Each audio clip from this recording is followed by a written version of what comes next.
بسم الله الرحمن الرحيم يا أيها الذين آمنوا إن كثيرا من الأحبار والرهبان ليأكلون أموال الناس بالباطل ويصدون عن سبيل الله. ശാസ്ത്ര സാങ്കേതിക രംഗത്തെ അത്ഭുതാവഹമായ കുതിച്ചുചാട്ടത്തിൽ അമ്പരന്ന് നിൽക്കുകയാണ് ആധുനിക മനുഷ്യർ. അതിദ്രുതം വളർന്നു വികസിക്കുന്ന ലോകത്തോടൊപ്പം എത്താൻ അവൻ കിതച്ചോടുകയാണ്. മനുഷ്യരുടെ സ്വപ്നങ്ങൾ അതിശീഘ്രം യാഥാർത്ഥ്യമായി പരിണമിക്കുമ്പോൾ തെല്ലൊരു അഹങ്കാരം അവരുടെ ഹൃദയഭിത്തിയിലേക്ക് കയറുന്നു. ബുദ്ധിശക്തിയിലും തന്റെ ദീർഘവീക്ഷണത്തിലും മതിപ്പ് രേഖപ്പെടുത്തുന്ന മനുഷ്യൻ അവനറിയാതെ അഹന്തയുടെ ആൾരൂപമായി മാറുന്നു. വിശാലമായ ഈ പ്രപഞ്ചത്തിലെ നിസ്സാര ജീവിയാണെന്ന സത്യം മറച്ചുപിടിക്കാൻ മനുഷ്യൻ കാണിക്കുന്ന തിടുക്കം ആശ്ചര്യജനകമാണ്. സുവ്യവസ്ഥിതവും സുഭദ്രവുമായി പ്രപഞ്ചത്തെ സംവിധാനം ചെയ്ത പരമകാരുണികനായ സ്രഷ്ടാവിനെ മനുഷ്യർ മറക്കാൻ ഇഷ്ടപ്പെടുന്നു. നേടിയ കഴിവുകളും ബുദ്ധിശക്തിയും ദൈവത്തിന്റെ മുന്നിൽ കുറഞ്ഞു പോകുന്നത് അഹങ്കാരി എങ്ങനെ സഹിക്കും? അങ്ങനെ ദൈവത്തിന്റെ ആവശ്യമില്ലെന്ന് അഹന്തയുടെ കൊടുമുടിയിൽ കയറി അവൻ വിളിച്ചുകൂവി. ശാസ്ത്രം ഉയർച്ചയുടെ അതിവേഗ പാത കണ്ടെത്തിയതോടെ ഒടേതമ്പുരാന് വലിയ കാര്യങ്ങളിൽ പങ്കില്ലെന്ന് പറയാൻ മനുഷ്യർ ധാർഷ്ട്യം കാണിച്ചു. വാക്കുകളിൽ നിന്ന് ദൈവത്തെ പറിച്ചറിയാൻ ശ്രമിക്കുമ്പോഴും മനസ്സിന്റെ കോണിലെവിടെയോ ഇതിനെതിരെ പ്രതിഷേധമുയരുന്നത് നിഷേധിയെ ഉത്കണ്ഠാകുലനാക്കി. വൈവിധ്യങ്ങൾ കൊണ്ട് പ്രകൃതിയെ അലങ്കരിച്ചതിന് പിന്നിലെ ശക്തിയെ തള്ളിമാറ്റുമ്പോഴും മനസ്സിൽ നിന്നുയരുന്ന അർത്ഥവത്തായ ചോദ്യങ്ങൾക്ക് മുന്നിൽ പിടിച്ചു നിൽക്കാനാവുന്നില്ല. മനുഷ്യരുടെ നിസ്സഹായ അവസ്ഥ ബോധ്യപ്പെടുത്താനും ഈ ലോകത്തിന്റെ നശ്വരതയെ അറിയിക്കാനും പ്രപഞ്ച സൃഷ്ടാവിന്റെ ഇടപെടലുകൾ ഉണ്ടാവുമ്പോൾ ദൈവനിഷേധമെന്നത് വിഡ്ഢിത്തമാണെന്ന് വെളിച്ചത്തിന്റെ തരിമ്പെങ്കിലും ഹൃദയത്തിലുള്ളവർക്ക് മനസ്സിലാകുന്നു. ഭൂകമ്പങ്ങൾ, കൊടുങ്കാറ്റ്, ആർത്തലച്ചുവരുന്ന സുനാമി രാക്ഷസ തിരമാലകൾ, കൊടും പ്രളയം, ദൈവത്തിന്റെ ഇടപെടലുകൾക്ക് മുന്നിൽ മനുഷ്യർ തീർത്തും നിസ്സഹായരാകുന്നു. കൊട്ടാരതുല്യമായ കെട്ടിടങ്ങളിൽ അന്തി ഉറങ്ങിയവർ എത്ര പെട്ടെന്നാണ് കൊടും ചൂടും തണുപ്പും സഹിച്ച് ദുരിതാശ്വാസ ക്യാമ്പുകളിൽ കഴിയുന്നത്. അഭിമാനത്തിന്റെ ബിംബങ്ങളായി മനുഷ്യർ കരുതിയതെല്ലാം മണൽക്കൂന കണക്കെ നിലം പൊത്തുമ്പോൾ കാരണം കണ്ടെത്താൻ വിഷമിക്കുകയാണ്. വൈദ്യശാസ്ത്രത്തെ വെല്ലുവിളിച്ച് എയ്ഡ്സും ക്യാൻസറും സ്മൃതിനാശവും മാരക രോഗങ്ങളും കളം നിറഞ്ഞാടുമ്പോൾ മനുഷ്യരുടെ നിസ്സഹായ അവസ്ഥ കൂടുതൽ തെളിയുകയാണ്. പൂർത്തിയാവാത്ത സ്വപ്നങ്ങളെ പരിഹസിച്ച് മരണമെന്ന അതിഥി വന്നെത്തുമ്പോൾ പണത്തിനു മീതെ കയറി ഒളിക്കാനാവുമോ? ഉണ്ടെങ്കിൽ അതിനുദാഹരണങ്ങൾ വേണ്ടേ? മരണം ഒരു സത്യമാണ്. മരണത്തിന്റെ വരവിൽ കാരണങ്ങൾ അപ്രസക്തമാകുന്നു. പിതാവിനെ വിട്ട് ചിലപ്പോൾ അത് മകനെ പിടികൂടും, മറ്റു ചിലപ്പോൾ മക്കളെ വിട്ട് മാതാവിനെയും പിതാവിനെയും. മുത്തച്ഛനെ ഒഴിവാക്കി പേരമകനെ തേടി മരണമെത്തുമ്പോൾ കാരണങ്ങൾക്ക് എന്ത് പ്രസക്തി? മനുഷ്യരെ സൃഷ്ടിച്ച് സംവിധാനം ചെയ്ത ദൈവത്തിന് തന്നെയാണ് മരണത്തിന്റെ അവകാശവും. ഭൂമിയിൽ ജീവിക്കാൻ ദൈവം നൽകിയ കാലം എത്ര കുറച്ചാണ്. അനശ്വരമായ ജീവിതം മരണാനന്തരം മറുലോകത്താണെന്നത് അവന്റെ ലംഘനമില്ലാത്ത വാഗ്ദാനമാണ്. ഹ്രസ്വമായ ഐഹിക ജീവിതം സന്തോഷവും ദുഃഖവും നിറഞ്ഞതാണ്. ജീവിതം മധുരതരമാകുന്നത് അതുകൊണ്ടാണല്ലോ. ജീവിതത്തിൽ ഒട്ടേറെ പ്രശ്നങ്ങളെ അഭിമുഖീകരിക്കേണ്ടി വരും. പ്രിയപ്പെട്ടവരുടെ മരണം, രോഗം, ധനനഷ്ടം, ദാമ്പത്യ പ്രശ്നങ്ങൾ, കുടുംബ പ്രശ്നങ്ങൾ, സാമൂഹിക പ്രശ്നങ്ങൾ, മാനഹാനി. ദൈവം നിശ്ചയിച്ച ജീവിതരേഖ അനുസരിച്ചേ ജീവിതം മുൻപോട്ട് പോകൂ എന്ന് വിശ്വസിക്കുന്നവന് ഏത് പ്രതിസന്ധികളെയും ജീവിത വിജയമാക്കി മാറ്റാനാവും. കുറ്റമറ്റ ദൈവവിശ്വാസത്തിന് മാത്രമേ പ്രതിസന്ധികളെ ധീരമായി നേരിടാനുള്ള കരുത്ത് പകരാനാവൂ. അനിർവചനീയമായ നിർഭയത്വത്തിന്റെ അനുഭൂതി നുകരാനും ദൈവവിശ്വാസിക്കേ കഴിയൂ. ദുരമൂത്ത മനുഷ്യർ ജീവിക്കാൻ വേണ്ടി എന്തെല്ലാമാണ് ചെയ്യുന്നത്? എനിക്ക് ജീവിക്കണം, മറ്റുള്ളവരുടെ ജീവിതം എന്തോ ആവട്ടെ എന്നാണ് ഈ ദുരാഗ്രഹികളുടെ നിലപാട്. സ്വന്തം സ്വസ്ഥതയ്ക്കു വേണ്ടി അന്യന്റെ ചോര ഒഴുക്കുന്നതിൽ ഇക്കൂട്ടർ തെറ്റ് കാണുന്നില്ല. കൊല, കൊള്ള, ഭീകരാക്രമണങ്ങൾ, വർഗീയ കലാപങ്ങൾ, യുദ്ധങ്ങൾ, വിപ്ലവങ്ങൾ, പ്രതിവിപ്ലവങ്ങൾ. ആർത്തിയാണ് ഈ മനുഷ്യവിരുദ്ധ നീക്കങ്ങളുടെ എല്ലാം പിന്നിൽ. ദുർബലർക്ക് മീതെ ചാടി വീഴുന്ന വൻ ശക്തികൾ അവരുടെ മണ്ണും വിണ്ണും കൊള്ളയടിച്ച് സ്വന്തം രാജ്യത്തിന്റെ സുസ്ഥിതിയും സുസ്ഥിരതയും ഉറപ്പാക്കുന്നു. അയൽ രാജ്യങ്ങളെ തമ്മിൽ തല്ലിച്ച് ആയുധ വ്യാപാരം കൊഴിപ്പിക്കുന്നതിലാണ് വൻ ശക്തികളുടെ ശ്രദ്ധ. ജീവിത പ്രാരാബ്ധങ്ങളും സാമൂഹിക പ്രശ്നങ്ങളും നിർഭയത്വമില്ലായ്മയും ശാന്തിയുടെ തുരുത്ത് തേടാൻ മനുഷ്യനെ നിരന്തരമായി പ്രേരിപ്പിക്കുകയാണ്. ഉള്ളവനും ഇല്ലാത്തവനും അന്വേഷിക്കുന്നത് അല്പം സമാധാനമാണ്. ജീവിക്കാൻ വേണ്ടി തിരക്ക് പിടിച്ചോടുന്നതിനിടയിൽ എന്തിനിത്ര ധൃതിയെന്ന് വല്ലപ്പോഴും മനസ്സ് ചോദിക്കുന്നു. സാന്ത്വനിപ്പിക്കാനോ ആശ്വാസവചസ്സുകൾ ഉരുവിടാനോ ആർക്കും തന്നെപ്പോലെ തന്നെ നേരമില്ലെന്നറിയാം. പറയുന്നവരൊന്നും കേൾക്കാൻ കൂട്ടാക്കുന്നില്ല. പരസ്പരം പറഞ്ഞു തീർക്കാവുന്ന പ്രശ്നങ്ങൾ പോലും അഗ്നിപർവ്വത സമാനമാകുന്നു. ഇളകിയ ബന്ധങ്ങളും പൊരുത്തപ്പെടാത്ത കുടുംബ ബന്ധവും ബാധ്യതയില്ലാത്ത മക്കളും പണത്തിന്റെയും പ്രതാപത്തിന്റെയും നിറം കെടുത്തുന്നു. സമ്പാദ്യമൊന്നും വേണ്ടിയിരുന്നില്ല, ഇത്തിരി സമാധാനം കിട്ടിയാൽ മതിയായിരുന്നെന്ന് വിലപിക്കുന്നവരുടെ എണ്ണം വർദ്ധിക്കുകയാണ്.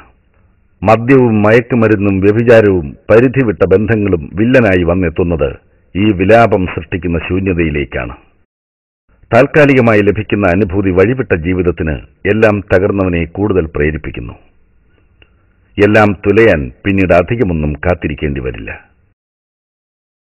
ആത്മസംഘർഷങ്ങളുടെ നെരിപ്പോടിൽ വെന്തെരിയുന്നവരെയാണ് വ്യാജഭക്തിയുടെ ലഹരിയുമായി ദൈവത്തിന്റെ ദല്ലാളുകൾ പിടികൂടുന്നത്. കാരുണ്യവാനായ ദൈവത്തിന്റെ തീർപ്പുകൾക്ക് കാത്തുനിൽക്കാൻ സമയമില്ലാത്തവൻ എത്ര പെട്ടെന്നാണ് പൗരോഹിത്യത്തിന്റെ കെണിയിൽ വീഴുന്നത്. ആത്മീയ ശൂന്യത സൃഷ്ടിച്ച അരക്ഷിതാവസ്ഥ ശാന്തിയുടെ കുറുക്കുവഴികൾ തേടാൻ മനുഷ്യരെ പ്രേരിപ്പിക്കുന്നു.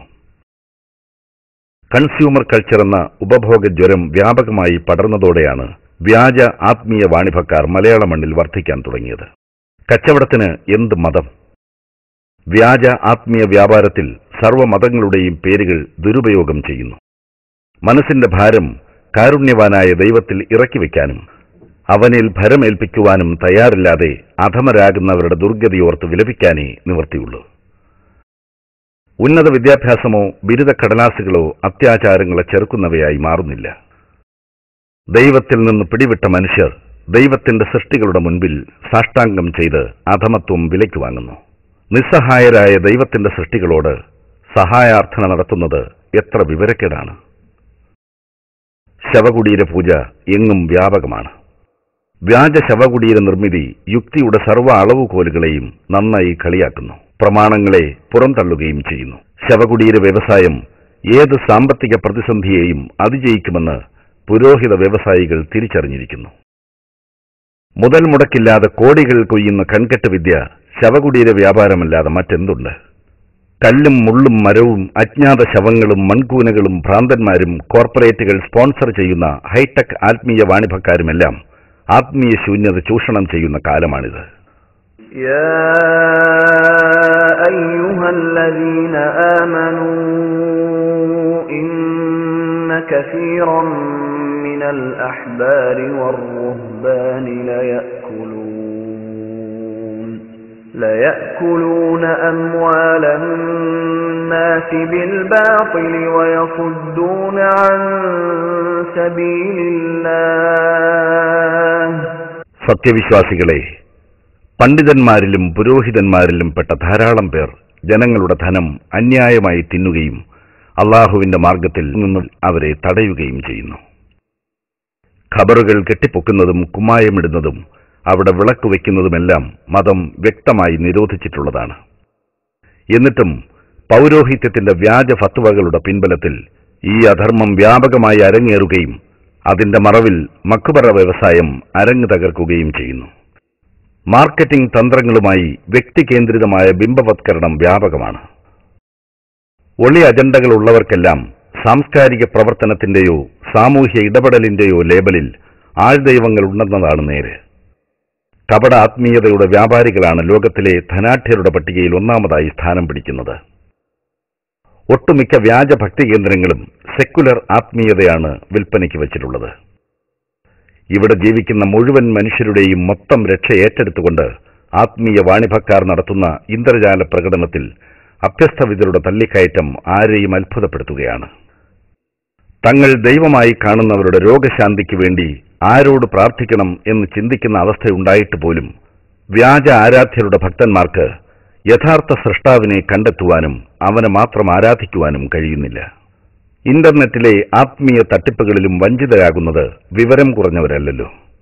മാസ് മാർക്കറ്റിംഗ് ഗിമ്മിക്കിന്റെ വ്യാജഭക്തി പ്രവേശം സർവ്വസീമകളും ലംഘിക്കുകയാണ്. മീഡിയകളും കോർപ്പറേറ്റ് ഭീമന്മാരും കപട ആത്മീയ തമ്പുരാക്കന്മാരും ചേർന്ന കൊള്ളസംഘം നടത്തുന്ന ആക്രമണങ്ങൾ അസഹ്യമായിരിക്കുന്നു. വ്യാജഭക്തി വാണിഭത്തിനായി ഒരുക്കിയ വൈവിധ്യമാർന്ന സംവിധാനങ്ങൾ ആരെയും ആശ്ചര്യപ്പെടുത്തും. ധ്യാനകേന്ദ്രങ്ങൾ, സത്സംഗമങ്ങൾ, രോഗശാന്തി ശുശ്രൂഷകൾ, സ്വലാത്തുമേളകൾ, ദിവ്യദർശന സദസ്സുകൾ, കരിസ്മാറ്റിക് ക്യാമ്പുകൾ, ജ്യോത്സ്യർ, മാന്ത്രിക ഏലസ്സുകൾ, ചെറുതും വലുതുമായ ശവകുടീരങ്ങൾ, നേർച്ചകൾ. ശാസ്ത്ര സാങ്കേതിക രംഗത്തെ വളർച്ചയോടൊപ്പം കപട ആത്മീയ വ്യാപാരികളും ഉത്സാഹപൂർവ്വം മുന്നേറുകയാണ്. ഹൈടെക് തട്ടിപ്പുകൾ ദിനംപ്രതി കൂടുകയാണ്. കുബേർ കുഞ്ചി, ധനാകർഷണ യന്ത്രങ്ങൾ, ഹൈക്കലുസിഹാം, നാഗമാണിക്യം, കമ്പ്യൂട്ടർ ജാതകം, അറബി മാന്ത്രികം, രക്ഷാബന്ധങ്ങൾ, വലംപിരി ശംഖ്, ഗജമുത്ത് തുടങ്ങിയവയാണ് പുതുതലമുറയെ ആകർഷിക്കാൻ വ്യാജഭക്തി വ്യവസായികൾ കണ്ടെത്തിയ മാർഗങ്ങൾ. കോടികൾ കൊയ്യുന്ന വൻ വ്യവസായമായി ഇതെല്ലാം എന്നേ മാറിക്കഴിഞ്ഞു. ഇത്തരം ആത്മീയ ചൂഷണത്തിനെതിരെ പൊരുതാൻ ബാധ്യതയുള്ള പാർട്ടികളും വോട്ടിനു വേണ്ടി എല്ലാം നോക്കി നിൽക്കുന്നു. തീർത്ഥാടന കേന്ദ്രങ്ങളും വ്യാജഭക്തി പ്രചാരണവും മലയാളികളുടെ സ്വൈരം കെടുത്തുന്നതിനിടയിലാണ് അന്ധവിശ്വാസങ്ങൾക്ക് ആക്കം കൂട്ടാൻ ഒരു വിഭാഗം കുറച്ച് മുടിയുമായി രംഗത്തെത്തിയിട്ടുള്ളത്. മുഹമ്മദ് നബിയുടെ തിരുകേശമാണത്രേ ഇത്. ശുദ്ധ അസംബന്ധമെന്നല്ലാതെ എന്തു പറയാൻ? തിരുനബി സല്ലല്ലാഹു അലൈഹി വസല്ലമയുടെ മുടി ചെവിക്കുറ്റി വരെ മാത്രം നീണ്ടുകിടന്നുവെന്നും സ്വഹീഹായ ഹദീസുകളിൽ വ്യക്തമാണ്. എന്നിട്ടും ഈ നീണ്ട ചെമ്പൻമുടി നബി സല്ലല്ലാഹു അലൈഹി വസല്ലമയുടേതാണെന്ന് പറയാൻ സമ്പത്തിനോട് അത്രയും ആർത്തി ഉണ്ടാകണം. പരലോകബോധം നഷ്ടപ്പെടുകയും വേണം. പ്രവാചകന്റെ പിൻഗാമികളാരും തിരുകേശിൽ സൂക്ഷിച്ചു വയ്ക്കാൻ പള്ളി ഉണ്ടാക്കുകയോ അതിൽ ഭരമേൽപ്പിക്കുകയോ അവ ലക്ഷ്യം വെച്ച് തീർത്ഥാടനങ്ങൾ സംഘടിപ്പിക്കുകയോ ചെയ്തിട്ടില്ല. അതിവിശുദ്ധമായ ആദർശവും സംസ്കാരവുമല്ലാതെ മറ്റ് യാതൊരു ഭൗതിക അവശിഷ്ടങ്ങളും പ്രവാചകന്റേതാണെന്ന് ഉറപ്പിക്കാവുന്നതായി ഇന്ന് ലഭ്യമല്ലതാനും. ആദരവ് അതിര് കവിഞ്ഞ ആരാധനയിലേക്ക് എത്തുന്ന ഈ പ്രവണതയെ നബി സല്ലല്ലാഹു അലൈഹി വസല്ലം ശക്തമായി തടഞ്ഞിട്ടുണ്ട്. അദ്ദേഹം പറഞ്ഞു, നസ്വാറാക്കൾ ഇബ്നു മറിയമിനെ അമിതമായി പ്രശംസിച്ച പോലെ നിങ്ങൾ എന്നെ അമിതമായി പ്രശംസിക്കരുത്. ഞാൻ അള്ളാഹുവിന്റെ അടിമയും ദൂതനുമാണെന്ന് നിങ്ങൾ പറയുക. കേശജലം വിറ്റ് കോടികൾ നേടാനുള്ള വെപ്രാളത്തിനിടയിൽ മുടിയുടെ നീളം നോക്കാൻ എവിടെ നേരം? എന്തും വിശ്വസിക്കുന്ന അനുയായികളും സ്തുതിപാഠകരും കൂടെയുള്ളപ്പോൾ എന്തിന് ഉത്കണ്ഠപ്പെടണം? വ്യക്തിയെ വിഗ്രഹവത്കരിക്കുമ്പോൾ അവർ ചെയ്യുന്നത് എന്തും സഹിക്കേണ്ടി വരും. ഈ തിരുകേശനാടകത്തിന് കുറെ നാളായി അണിയറയിൽ ഒരുക്കം നടക്കുകയായിരുന്നു. മുടി സൂക്ഷിക്കാൻ കേന്ദ്രം പണിയുന്നവർ പിൽഗ്രിമേജ് ടൂറിസത്തിന്റെ അനന്ത സാധ്യതകൾ മുന്നിൽ കാണുന്നു. ആരുടെയോ മുടി പറിച്ചെടുത്ത് അതിൽ വെള്ളമൊഴിച്ച് കോരിക്കൊടുത്താൽ വരുമാനത്തിന്റെ നിലയ്ക്കാത്ത ഉറവയായി അത് മാറുമെന്ന് ഹൈടെക് പുരോഹിതർ മനസ്സിലാക്കുന്നു. ദൈവത്തെ മാത്രം ആരാധിക്കാനാണ് പള്ളികൾ നിർമ്മിക്കുന്നത്. അവിടെ ശവകുടീര പൂജയോ അവശിഷ്ട പൂജയോ മതം അനുവദിക്കുന്നില്ല. അള്ളാഹു പറയുന്നത് നോക്കൂ,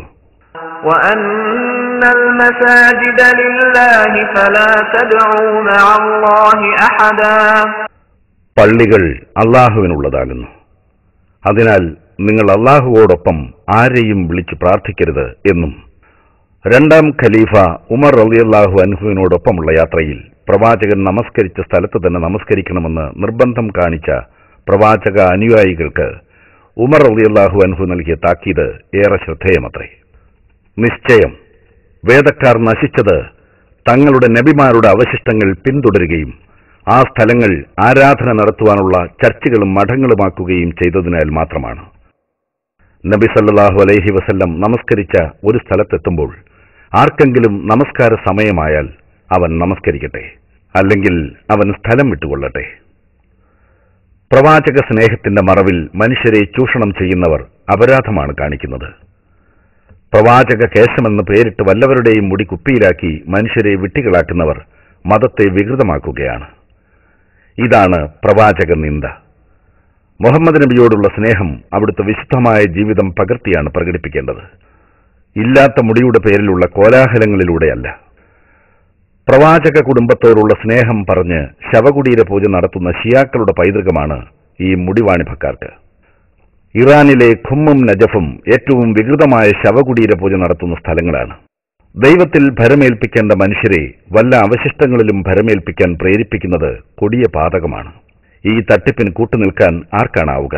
ആരോ കാണുന്ന പൈശാചിക സ്വപ്നങ്ങൾക്കനുസരിച്ച് കൾട്ടുകൾ നിർമ്മിക്കുന്നത് അത്യാപത്താണ്. സാംസ്കാരിക കേരളത്തിന് ഏറെ അപമാനമാണ് കേശജലവിൽപ്പനയും പ്രദർശനവും. ദൈവം അവന്റെ അന്തിമ ദൂതനിലൂടെ പഠിപ്പിച്ച മതം സുതാര്യമാണ്. ആത്യന്തിക മോക്ഷത്തിന്റെ മഹാസന്ദേശമാണിത്. മതത്തിന്റെ അപനിർമ്മിതിയിലൂടെ അതിനെ പരിഹസിക്കുന്നവരെ തിരിച്ചറിയാനാവണം. ദൈവത്തിൽ പിടിവിട്ട് അധമരാകുന്നവരുടെ ചിത്രം ഖുർആനിൽ വിവരിക്കുന്നത് കാണുക.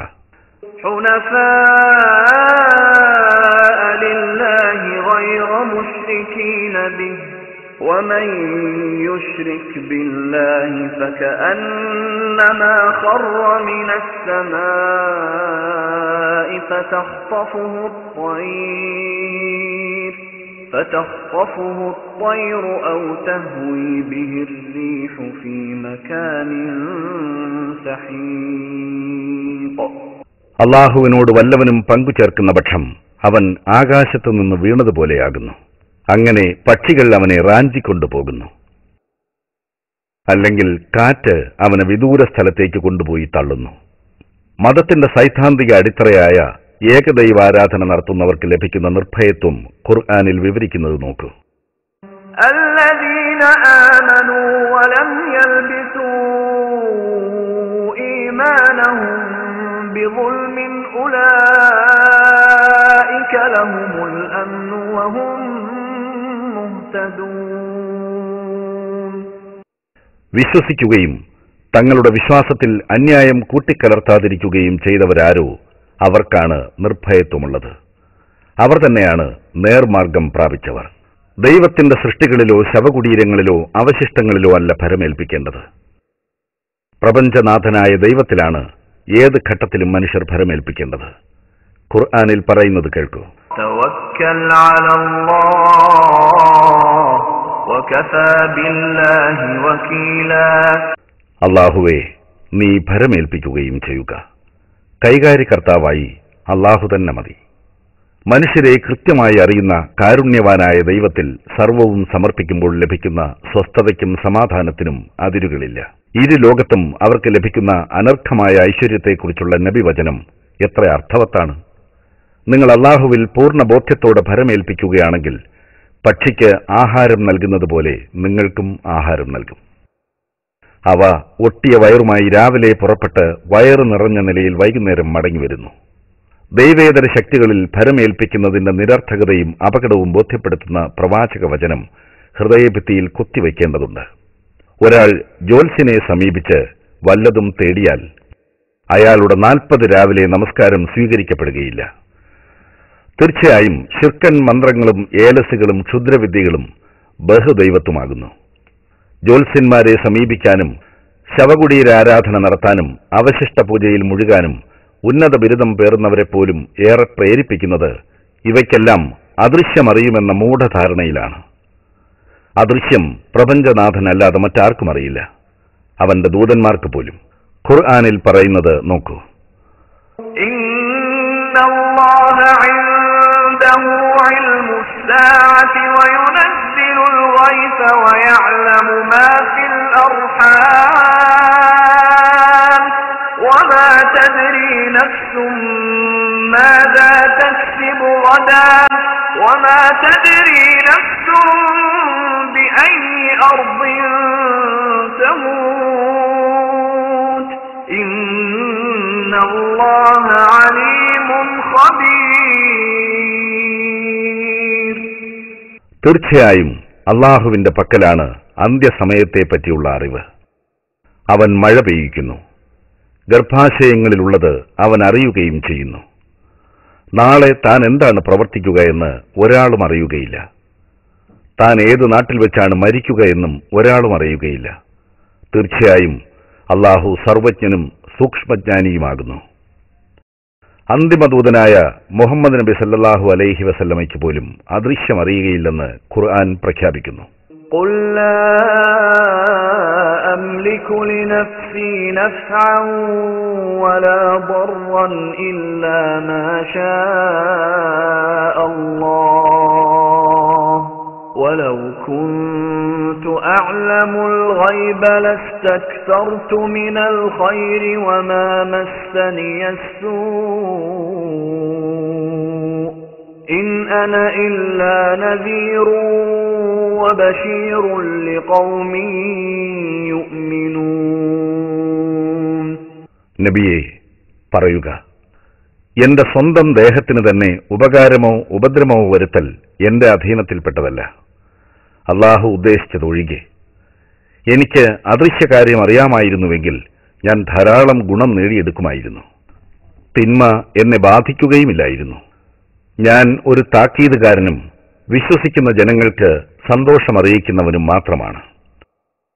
കുറ്റമറ്റ ദൈവിക മതത്തിന്റെ തണലിലെ രക്ഷയുള്ളൂ. അനശ്വരമായ സ്വർഗപ്രവേശം സാധ്യമാകണമെങ്കിൽ മതം എന്തെന്നറിഞ്ഞ് പ്രവർത്തിക്കാനാവണം. മതം പഠിപ്പിക്കുന്ന ആത്മീയത മനുഷ്യനെ വിമലീകരിക്കുന്നതാണ്. മനുഷ്യവിരുദ്ധമോ സാമൂഹ്യ വിരുദ്ധമോ അല്ല. മതത്തിന്റെ മറവിൽ എഴുന്നള്ളിക്കുന്ന കെട്ടുകാഴ്ചകളെ തിരിച്ചറിഞ്ഞ് നേരിന്റെ വഴിയിൽ സഞ്ചരിക്കുക. അന്ധവിശ്വാസങ്ങൾക്കും അത്യാചാരങ്ങൾക്കുമെതിരെ പ്രമാണബദ്ധമായി പ്രചാരണം നടത്തുന്ന നവോത്ഥാന പ്രസ്ഥാനമായ KNMന്റെ യുവജന പ്രസ്ഥാനമായ ISM വാണിജ്യവൽക്കരിക്കപ്പെടുന്ന ആത്മീയതയ്ക്കെതിരെ ജനമുന്നേറ്റം സംഘടിപ്പിക്കുകയാണ്. നേരിനൊപ്പം നിൽക്കണമെന്ന് ആഗ്രഹിക്കുന്ന മുഴുവൻ മനുഷ്യരെയും ഹൃദയപൂർവ്വം സ്വാഗതം ചെയ്തുകൊണ്ട് നിങ്ങളുടെ പഠനത്തിനും അന്വേഷണത്തിനുമായി ഈ ഹ്രസ്വ വിവരണം സമർപ്പിക്കുന്നു.